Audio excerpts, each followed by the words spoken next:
El 27 de junio del año 2015, Ana, mi esposa y yo contrajimos matrimonio. Hace ya unos poquitos meses, que cumplimos 9 años de casados. Recuerdo perfectamente cómo fueron los preparativos de boda. Fue una época de muchísima tensión, de muchísimos preparativos, de atender a muchos detalles. Tuvimos que, como el presupuesto era limitado, en vez de hacerlo en un restaurante donde más o menos se encargan de hacerlo todo, nos dedicamos a alquilar una casa y contratar un catering y pensar en la bebida y pensar en vestir las mesas, en las flores, en la música. Tantos y tantos detalles. Lo hicimos con tanto cariño. Ahora, ¿os imagináis qué hubiera pasado si cuando enviamos las invitaciones de boda a nuestros convidados, todos hubieran declinado la invitación? Qué desprecio tan grande, ¿verdad? Yo no sé lo que hubiéramos hecho, pero supongo que lo hubiéramos cancelado todo, menos el viaje de la luna de miel, solo la ida, la vuelta.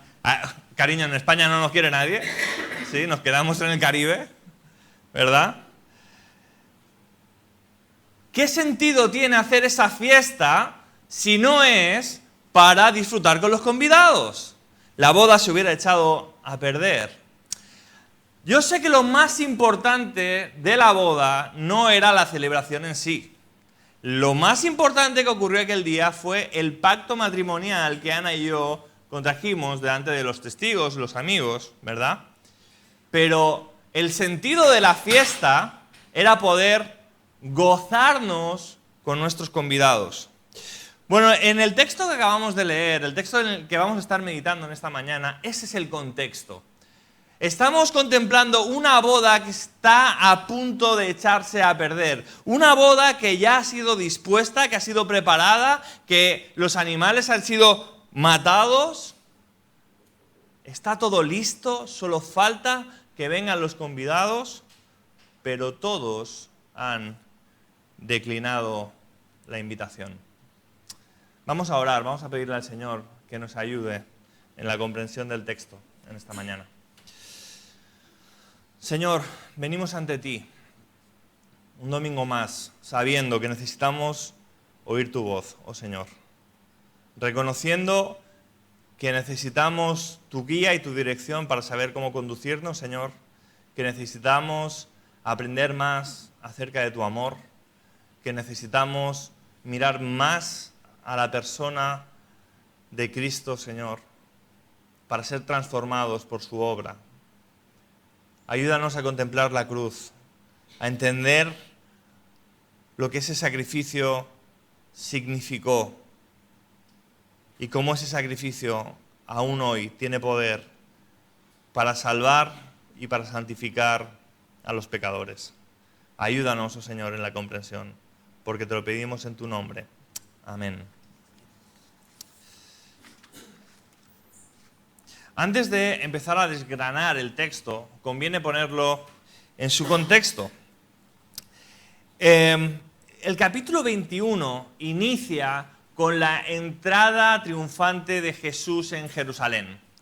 Jesús entró en Jerusalén al grito de Hosana al Hijo de David, bendito el que viene en el nombre del Señor, Hosana en las alturas. Y según Mateo, se está cumpliendo Zacarías 9:9.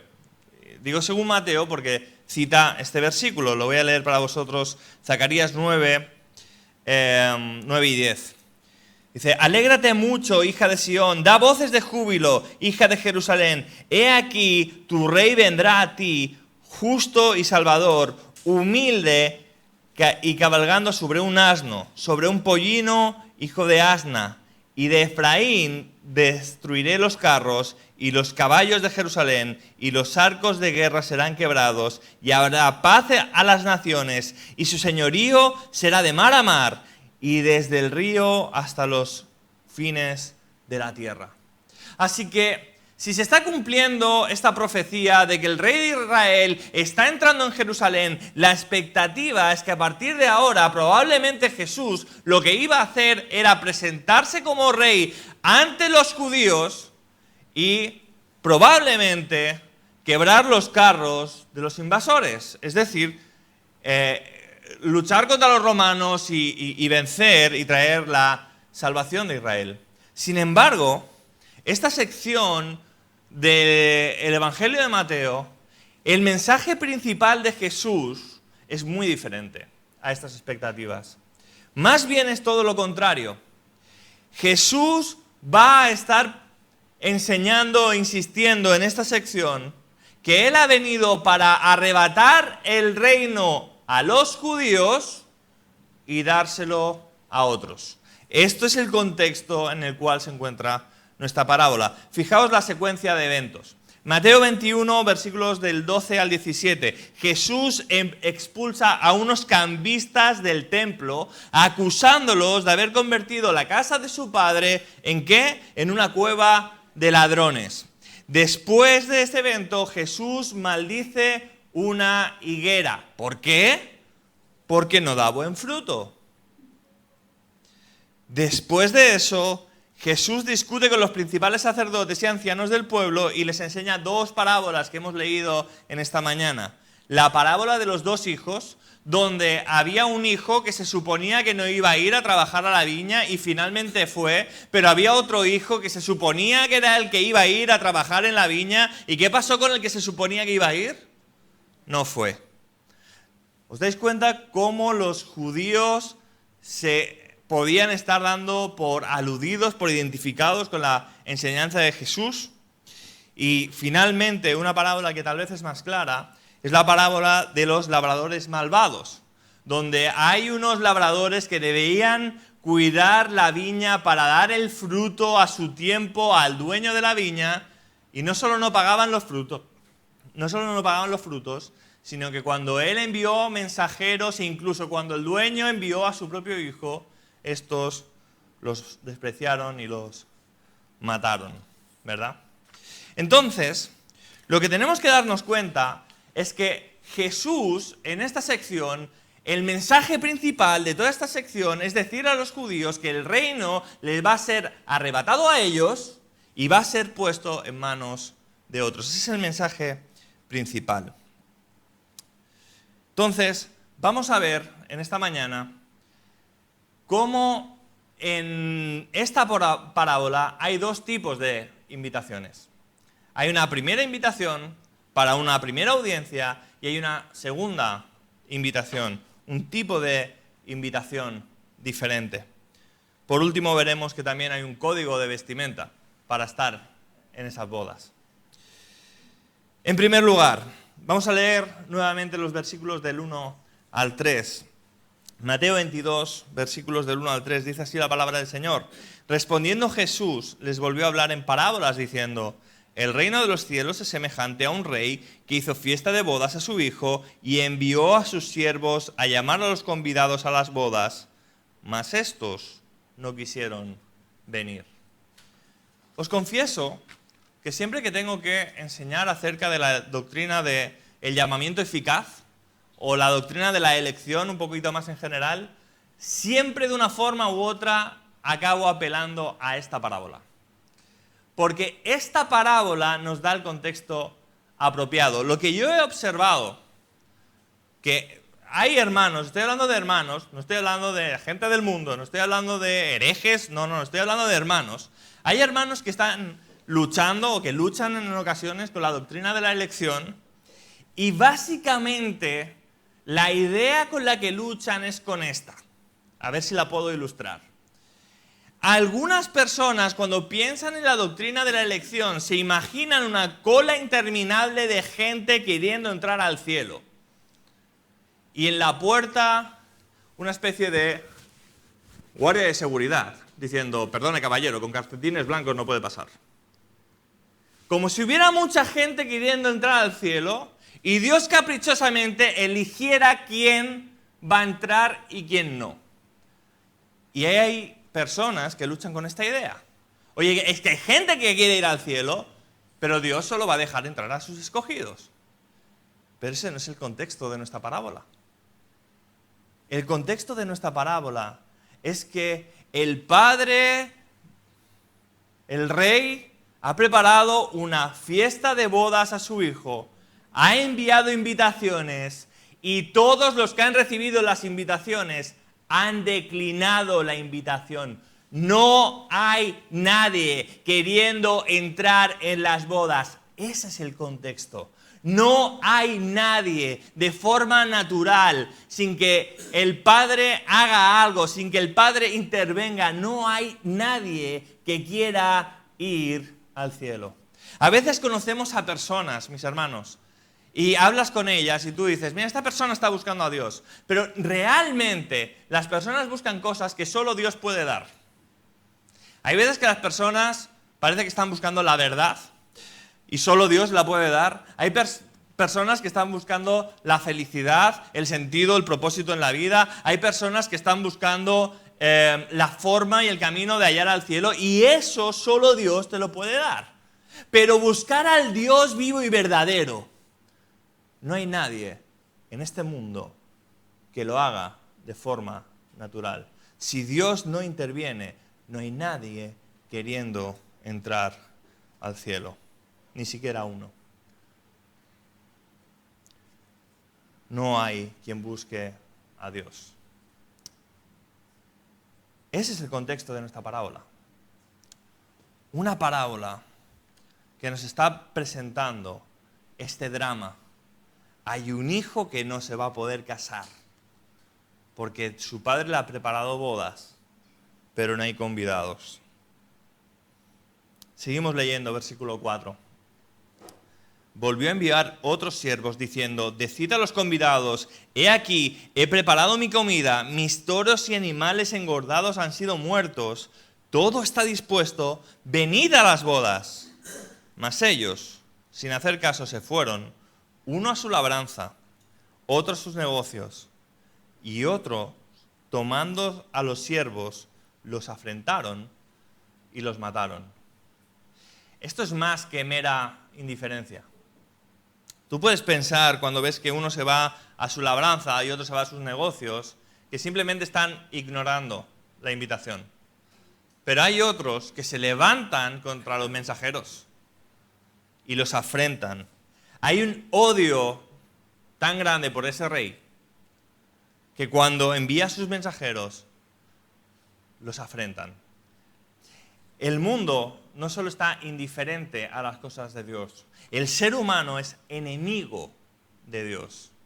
Está enemistado en lo profundo de su corazón. Una persona no regenerada por el Espíritu de Dios es enemiga de Dios. Él quiere ser su propio Dios y le detesta la idea de que haya un soberano que gobierne sobre su vida. Por eso cuando envían a los mensajeros, los afrentaron y los mataron.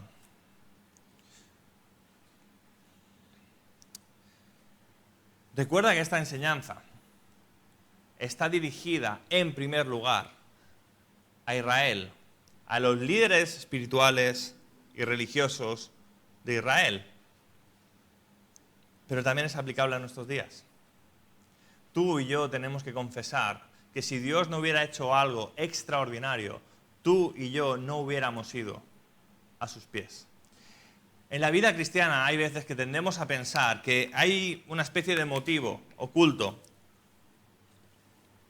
por el cual Dios nos escogió a nosotros y no a otros. Y es que yo en el fondo no soy tan malo. Sí, yo tengo mis pecadillos, yo tengo mis cosas, pero en el fondo no soy merecedor del infierno, no me lo merezco.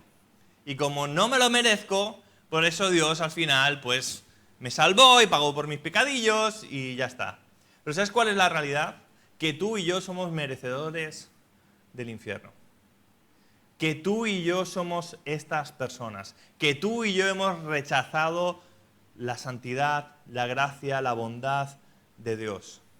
Y si no fuera porque Él ha intervenido, tú y yo tendríamos el mismo fin que cualquier persona.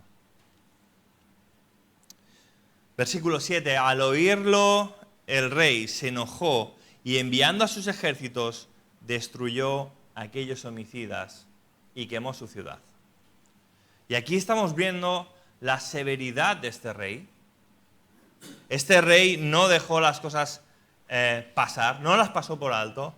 Él hizo justicia y desde luego que aquí podemos ver la severidad de Dios para con el pecador, para todo aquel que rechaza el mensaje de salvación.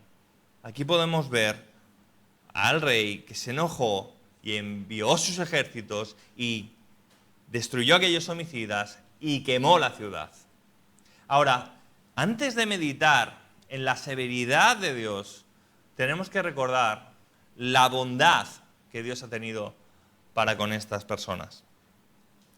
En primer lugar, hay un tipo de amor que Dios tiene y que es general para todo el mundo.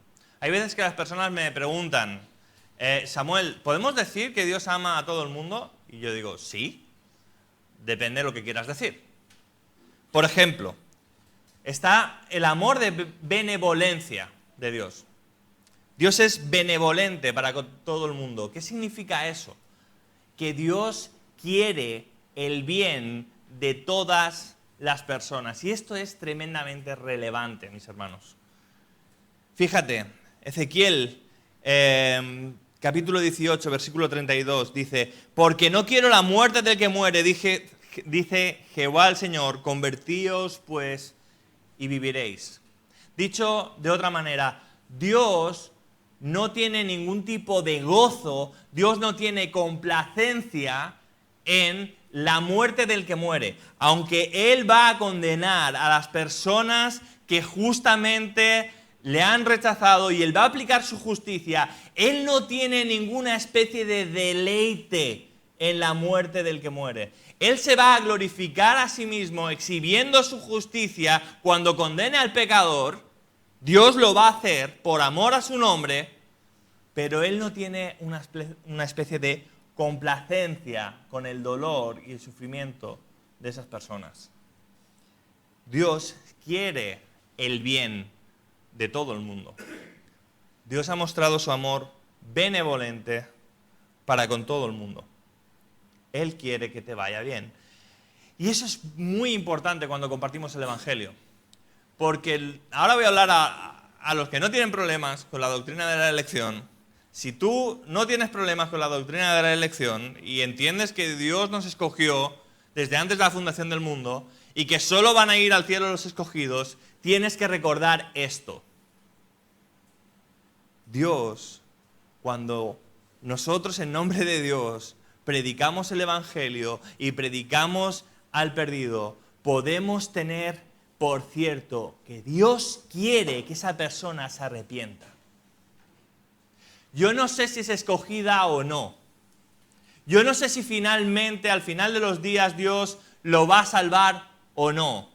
Eso es algo que solo pertenece a Dios. Él solo lo sabe. Pero yo sí sé algo cuando comparto el Evangelio con alguien, que Dios quiere que esa persona se arrepienta. Es una oferta sincera por parte de Dios. Cada vez que proclamamos el Evangelio, estamos rogando por medio, como si rogásemos por medio de Él al pecador que se arrepienta. Y es una invitación sincera. En nuestra parábola, la invitación a los convidados era sincera. El rey quería que vinieran a las bodas, pero no vinieron. Ahora, ya hemos hablado del amor de benevolencia. Dios es benevolente, eso significa que quiere el bien de las personas, pero Dios no se limita a querer el bien de las personas. Dios, de facto, de obra bien a las personas. Acompañadme a Mateo capítulo 5, una porción del Sermón del Monte. Vamos a leer los versículos del 43 al 48.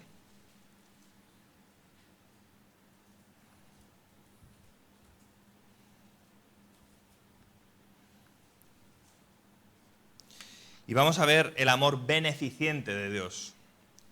Eso quiere decir que Dios no solo quiere el bien, sino que Dios hace el bien. Dice, oísteis que fue dicho, amarás a tu prójimo y aborrecerás a tu enemigo. Pero yo os digo, amad a vuestros enemigos, bendecid a los que os maldicen, haced el bien a los que os aborrecen y orad por los que os ultrajan y os persiguen, para que seáis hijo de vuestro Padre que está en los cielos, que hace salir su sol sobre malos y buenos y que hace llover sobre justos e injustos. Porque si amáis a los que os aman, ¿qué recompensa tendréis? ¿No hacen también lo mismo los publicanos? Y si saludáis solo a vuestros hermanos solamente, ¿qué hacéis de más? ¿No hacen también así los gentiles? Sed, pues, vosotros perfectos, como vuestro Padre que está en los cielos es perfecto. Así que un distintivo del creyente es que hace el bien, pero ¿por qué hace el bien? Para ser hijos de nuestro Padre.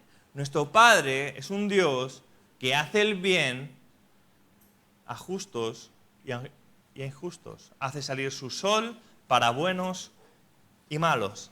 Así que Dios no solo desea el bien de las personas, sino que Dios ha colmado de bendiciones a todas las personas de este mundo. Ya hemos visto el amor de benevolencia de Dios, que es general, el amor de beneficencia de Dios, que también es general, por el cual nosotros somos llamados a tener este tipo de amor también. Y la pregunta de aplicación aquí es, ¿cómo estás amando? ¿Cómo estás amando a las personas? ¿Cómo estás amando a las personas en tu trabajo? A las personas difíciles, al que tal vez no te cae muy bien. ¿Le estás deseando el bien? ¿Estás orando por esa persona? ¿Le estás predicando el evangelio? ¿Le estás haciendo bien? ¿Le estás bendiciendo de alguna manera? Porque ese es un distintivo de ser hijos de nuestro Padre. Si no hacemos como nuestro Padre, estaremos dando señas de que no somos hijos del Dios de los cielos. Pero como digo, ya hemos visto el amor de benevolencia, de beneficencia, y ahora vamos a ver un tercer aspecto del amor de Dios. Seguimos, volvemos a nuestro texto. Versículo 8. Entonces dijo a sus siervos, las bodas a la verdad están preparadas, mas los que fueron convidados no eran dignos. Id pues a las salidas de los caminos y llamad a las bodas a cuantos halléis. Aquí estamos nosotros. Aquí estamos los que estábamos lejos. Nosotros no somos los judíos. Bueno, no sé las tendencias de cada quien de aquí, a lo mejor alguien sí. Pero la mayoría de nosotros somos gentiles, ¿no es cierto? Aquí estamos nosotros. Mis hermanos, esta es la enseñanza bíblica. Estoy insistiendo en que aquí Jesús está insistiendo en que va a quitar el reino a los judíos y lo va a poner en manos de los gentiles. Y la pregunta aquí es, ¿qué pasa ahora con los judíos? ¿Verdad? Bueno, yo creo que Pablo enseña esto en Romanos capítulo 9. No tengo el tiempo para exponer todo el capítulo, pero esta es la idea fundamental. Dios en el Antiguo Testamento escogió un pueblo llamado Israel, lo hizo su pueblo, lo sacó de Egipto, lo colmó de bendiciones, lo puso en su tierra, y este pueblo ha sido infiel innumerables veces. Llegado a tal grado que cuando Dios envió al Mesías, el pueblo de Israel mató al Mesías. Entonces en el Nuevo Testamento vemos cómo el Evangelio se extiende a los gentiles y la desobediencia de Israel ha venido a ser bendición de las naciones, porque a través de la muerte de Cristo en la cruz, el Evangelio se extendió por todo el mundo. Y ahora, dice Pablo, Él está deseando, es el deseo y el anhelo del corazón de Pablo, que Dios use la bendición a los gentiles para traer a celos a Israel, para que cuando Israel vea que son otros los que están recibiendo las bendiciones de Abraham, sean movidos a celo para bien y se conviertan. Entonces, Dios escoge a Israel, Israel es infiel, por la infidelidad de Israel, la bendición se distribuye a todas las naciones y a través de esa bendición siempre va a haber un remanente de israelitas que sean escogidos por gracia y que crean en el Cordero por medio de la fe, reciban la justificación. Ese es el plan general. Entonces, ¿por qué hizo Dios esto? Romanos 11, dice Pablo, porque Dios sujetó a todos, es decir, a judíos y gentiles en desobediencia para tener misericordia de todos. El plan de salvación es un plan que se resume en esto. Dios sujetó a todos en desobediencia. Nadie se puede jactar en su presencia. ¿Para qué? Para al final que todos tengamos que reconocer que si somos salvos es por su misericordia y no por nuestros méritos. Versículo 10 de nuestro texto. Y saliendo los siervos por los caminos, juntaron a todos los que hallaron, juntamente malos y buenos, y las bodas fueron llenas de convidados. ¿Te das cuenta lo que está pasando aquí? Este es el énfasis, este es el peso grande de nuestro pasaje, este versículo. Y las bodas fueron llenas de convidados. La salvación, el plan de salvación tan maravilloso y tan glorioso que ha obrado Dios, tiene un propósito: que las bodas sean llenas. Porque los convidados no eran dignos, pero el Hijo merecía una boda. ¿Y sabes qué? Porque el Hijo merecía una boda, va a haber boda. Hay un tipo segundo de invitación al Evangelio. Una atracción sobrenatural, una conversión, una obra soberana del Espíritu Santo que trae personas que no querían ir a las bodas y las traen a la fuerza a la boda. De tal forma que el Hijo va a tener boda porque el Hijo es digno de una boda. Así que la salvación en última instancia no es tanto el amor que Dios tiene por nosotros, que lo tiene y mucho, y hablaremos de esto en un momento, sino en primer lugar, la salvación, la obra de salvación, es un plan redentor de Dios, el Padre, por el amor que tiene por el Hijo. Vemos en la Escritura una y otra vez que Dios confiesa que en el Hijo el Padre tiene su complacencia. Mateo 17:5, este es mi Hijo amado en quien tengo mi complacencia, a él oíd. Isaías 42:1, he aquí mi siervo, yo le sostendré, mi escogido, en quien mi alma tiene contentamiento. Dios el Padre ve al Hijo y tiene este amor de complacencia, se complace en él. Dios hace bien al pecador, ya lo hemos dicho, pero Dios no se complace en el pecador. Dios está airado contra el pecador, pero Dios ve a su Hijo y ahí tiene su amor de complacencia. Él se goza, su alma se regocija en la persona de su Hijo. Ahora, el amor de complacencia tiene una cierta reciprocidad.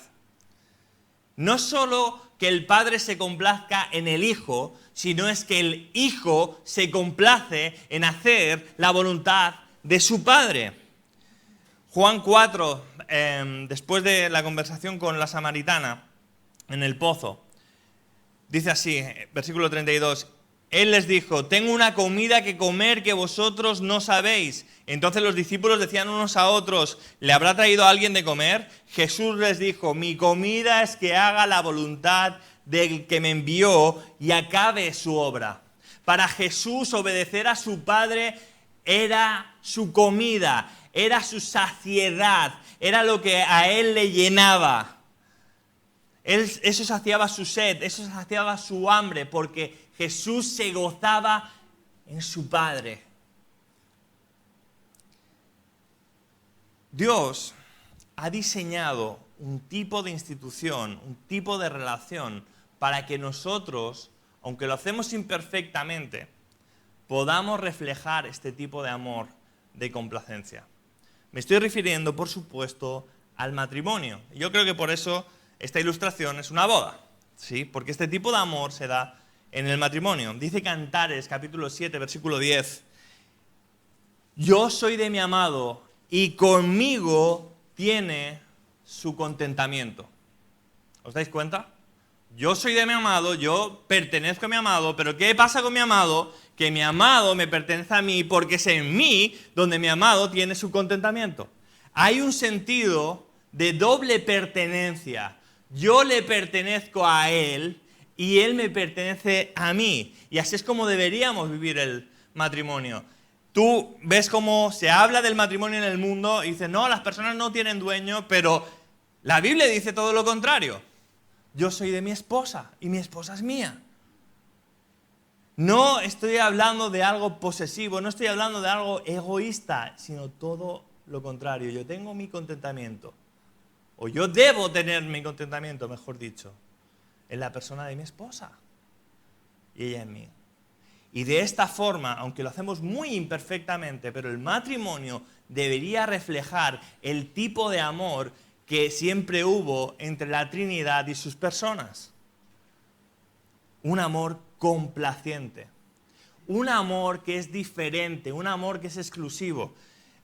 Siempre pongo el ejemplo, yo tengo el deber como cristiano y como persona de amar a todas las mujeres aquí presentes en un sentido. Pero con mucha diferencia, hay un tipo de amor que solo puedo tener por mi esposa.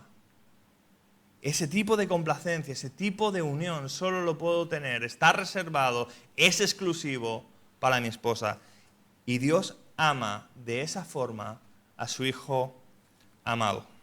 Ahora, me voy a poner un poquito en el papel de profesor de teología y voy a hacer una pregunta teológica. Os invito a abrir vuestras Biblias en Efesios, capítulo 2.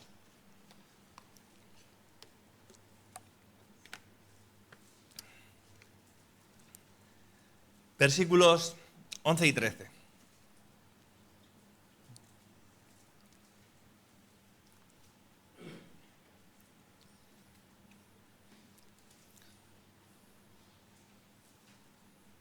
Dice así: por tanto, acordaos que en otro tiempo vosotros, los gentiles en cuanto a la carne, erais llamados sin circuncisión por la llamada circuncisión hecha con mano en la carne. En aquel tiempo estabais sin Cristo, alejados de la ciudadanía de Israel y ajenos a los pactos de la promesa, sin esperanza y sin Dios en el mundo. Ajenos, dice Pablo, a los pactos de las promesas. Dice Pablo que estábamos antes ajenos a los pactos de las promesas.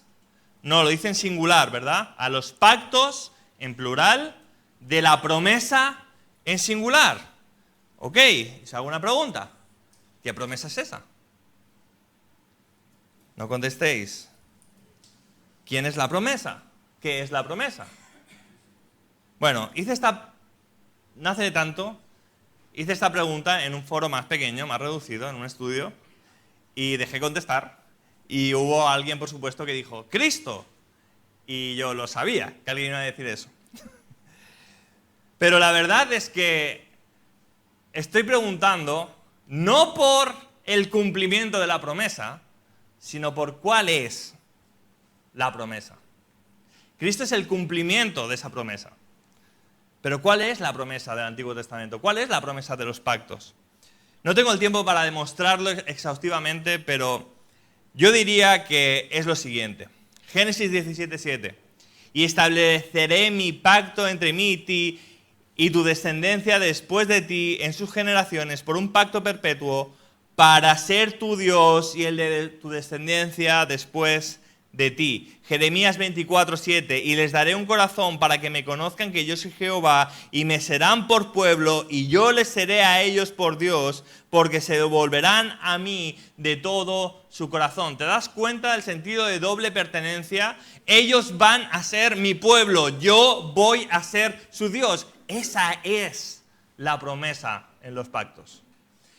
Ese sentido de que ellos me van a pertenecer a mí y yo les voy a pertenecer a ellos. Va a haber un sentido de doble pertenencia. Fíjate en Apocalipsis, capítulo 21, versículo 3.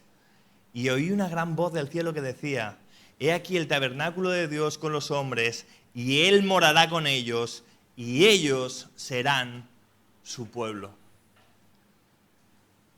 Este sentido de doble pertenencia está en toda la Escritura. Y esta es la bendición de las bendiciones, mis hermanos. Que así como Dios en sus tres personas, desde toda la eternidad, ha gozado entre sí de un amor complacente, cuando Él nos glorifique, cuando Él restaure todas las cosas, se gozará en nosotros y nosotros en Él con el mismo tipo de amor. Hoy Dios nos ama en la persona de Jesús porque estamos representados por Jesús, por su sangre, cubiertos con su sangre. Y Él nos ama con ese tipo de amor ya, en virtud de la sangre de su Hijo. Pero llegará un día cuando le veamos tal y como Él es y seamos transformados a su imagen, que podremos gozar de que Dios nos ame, Dios el Padre nos amará con el mismo tipo de amor que amó a su Hijo, y nosotros nos gozaremos y nos deleitaremos en Él como su Hijo lo hace. Esa es la bendición máxima, que vamos a recibir ese tipo de amor que existió desde toda la eternidad entre las tres personas de la Trinidad. Así nos ha amado nuestro Dios. Esa es la bendición de las bendiciones. Esa es la promesa que está en los pactos. Esa es la promesa que Jesús vino a cumplir para ti y para mí. Por eso murió el Hijo. El Hijo murió, en primer lugar, porque ama a su Padre. Su Padre se lo mandó y Él se entregó por amor a su Padre. Pero Él también se entregó por las ovejas que su Padre le dio. ¿Alguna vez te han regalado algo? Y a lo mejor es algo que no tiene mucho valor, pero tú amas tanto a esa persona que le das un valor que igual esa cosa no tiene. Lo que se suele decir el valor sentimental, ¿sí? Bueno, hay una especie de valor sentimental en la salvación. Nosotros somos las ovejas que el Padre le dio al Hijo, y el Hijo ama tanto a su Padre que entregó su vida por sus ovejas. ¿Por qué? Son de su Padre. Son un regalo de su Padre. Él ama tanto a su Padre. Y la bendición para nosotros es que algún día seremos amados de esa manera y amaremos a Dios de la misma forma. Cuando no haya pecado, cuando no haya estorbo, cuando no haya maldad, podremos amar perfectamente. Mis hermanos, estamos estudiando, estamos considerando, meditando en una parábola que es una boda, ¿no es cierto? Pero las imágenes en la Biblia, eso es un principio de interpretación, las imágenes siempre son menores a la realidad de la que apuntan. Si tú lees una parábola o si ves un símbolo o cualquier historia del Antiguo Testamento, ¿sí? Son tipos o imágenes o analogías, pero siempre son menores a la realidad que están apuntando. Mis hermanos, nosotros en esta historia no somos los convidados. Nosotros en esta historia estamos convidados en la calidad de la novia. Nosotros somos la novia del Cordero. y seremos amados por Dios con ese profundo tipo de amor por toda la eternidad. Para concluir, una advertencia solemne que nos deja el texto. Versículo 11. Y entró el rey para ver a los convidados, y vio allí un hombre que no estaba vestido de boda. Y le dijo: amigo, ¿cómo entraste aquí sin estar vestido de boda? Mas él enmudeció. Entonces el rey dijo a los que servían: atadle de pies y manos y echadle en las tinieblas de afuera. Allí será el lloro y el crujir de dientes, porque muchos son llamados, pero pocos escogidos. Hay una advertencia solemne. Y es que en las bodas del Cordero hay un código de vestimenta. No puedes ir vestido de cualquier forma. Mis hermanos, sin santidad nadie verá al Señor. ¿Cómo estás viviendo? ¿Estás luchando, estás batallando contra el pecado? ¿Estás procurando la santidad en tu vida? ¿Estás amando el bien? ¿Estás dejando el pecado, la maldad, la vieja vida a un lado? ¿Te estás lavando, te estás preparando para el día de la boda? Porque tal vez piensas que eres uno de los convidados de la boda, pero sin santidad nadie verá al Señor. Mis hermanos, no somos salvos por obras, no somos salvos por esforzarnos en nuestra santificación. La salvación es un regalo, pero mucho cuidado si no estás andando en santidad. Porque si no estás andando en santidad, quiere decir que tú no eres uno de los verdaderos convidados a la boda. Y vas a estar, o puedes estar toda tu vida pensando que vas dirección a la boda, pero luego te encontrarás con que serás echado a las tinieblas de afuera. Revisa tu vida.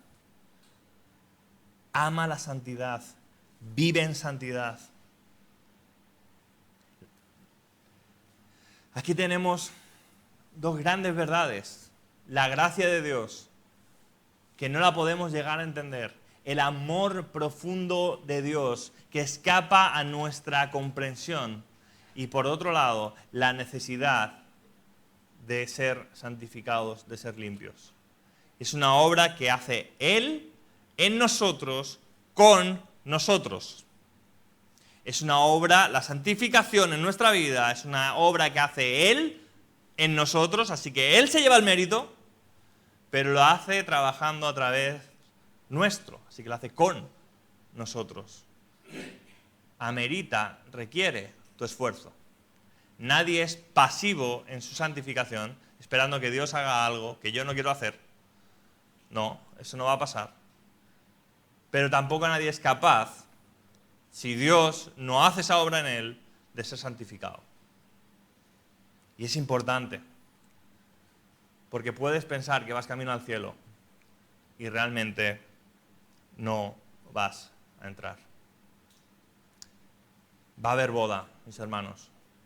Algún día la veremos, estaremos allí, nos gozaremos y gozaremos con nuestro amado. Le amaremos como Él merece ser amado y nos amará de una forma complaciente, donde Él se gozará en la obra que ha hecho en nosotros y en la santidad que entonces tendremos. Amén. Señor, te pedimos que tú nos ayudes a vivir en esta vida de una forma agradable a ti, oh Señor.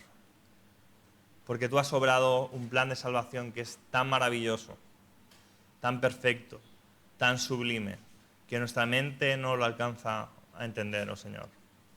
Ayúdanos a vivir en santidad.